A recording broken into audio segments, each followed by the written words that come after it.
So the next old rule, new rule of money I want to talk about is one of the nastiest four-letter words in most people's vocabulary, and that four-letter word is debt.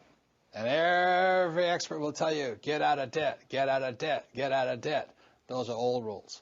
To be up to date and with time, especially since after 1971, you've got to know today that there's both good debt and bad debt. And the reason most people are in trouble is because they have too much bad debt. And as from the example of assets versus liability, it's a very simple thing. Good debt makes you rich because it puts money in your pocket, and bad debt is bad because it takes money from your pocket. So I have a house and I'm paying it off and all that stuff, but my house is bad debt because I got to pay for it. Good debt is debt that somebody else pays for me and makes me rich.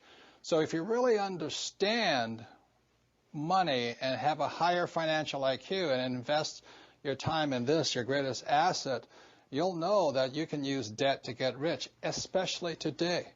One of the reasons, that when you look at what happens to most people is, again, if this is an income statement, expense, asset, and liability, the reason most people are in financial trouble is they think they buy a nice house, so they buy this big house, but they have this thing called a mortgage. And nothing wrong with a mortgage, but the word mortgage, if you understand financial literacy or the definition of the word, mortgage means death, mortgage, the death of your future age. So you have to know when to use debt and in the good process. So what happens to most people is they go to school, like they were told, they get a job, their first big line item expense is taxes because they're an employee or self-employed, and the second line item expense is called a mortgage payment. So the money is just pouring out of their pockets this way because they have bad debt. Now, as an investor, because I took a real estate course years and years ago, and my rich dad taught me, is I own a house here. I have a mortgage for it. But every month, I don't pay for that house. My tenant, bless her soul, pays me money, and that money then pays the mortgage and all this stuff off. So I am a wealthy man because I have lots of good debt. And I get richer and richer because I use debt. If you understand tax law, debt is tax-free. It's wonderful stuff. There's another thing about knowing how to use debt to get rich. The reason most people are in trouble today in the real estate market is because they were flipping properties. They were trying to buy it and sell it for income. That puts you in another category. I buy and I hold and I use the cash flow, and cash flow is passive income, which is taxed less.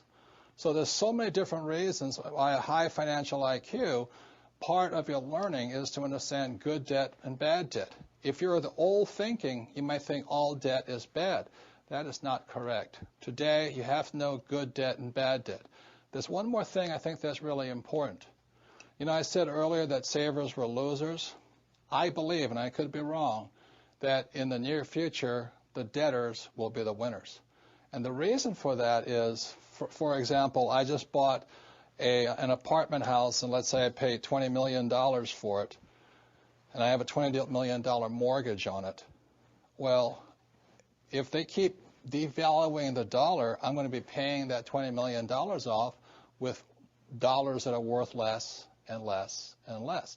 So people who have good debt become winners because after 1971, I can pay it back with junk dollars. Now, if you can understand that, you might understand why, to be a smart person in the 21st century, you need to know good debt versus bad debt. That takes a little education, a little reorientation.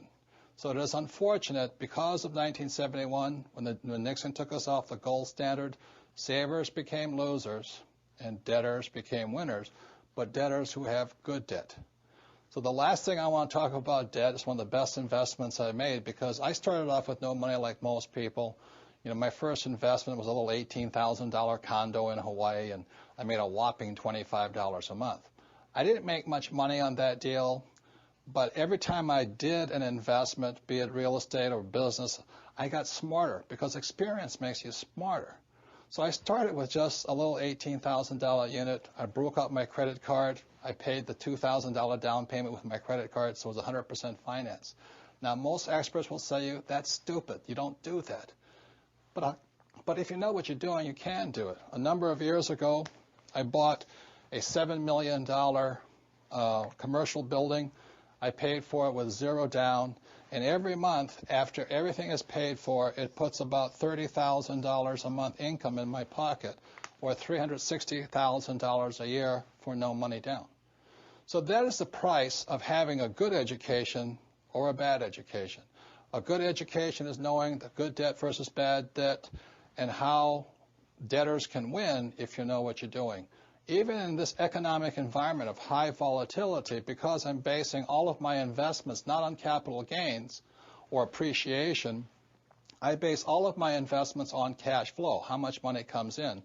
So even though the real estate market has crashed, I hate to say this, but it's been good for me because more people became renters all of a sudden. So my rental rates went up, my income went up, I'm paying for it with cheap dollars and things like this.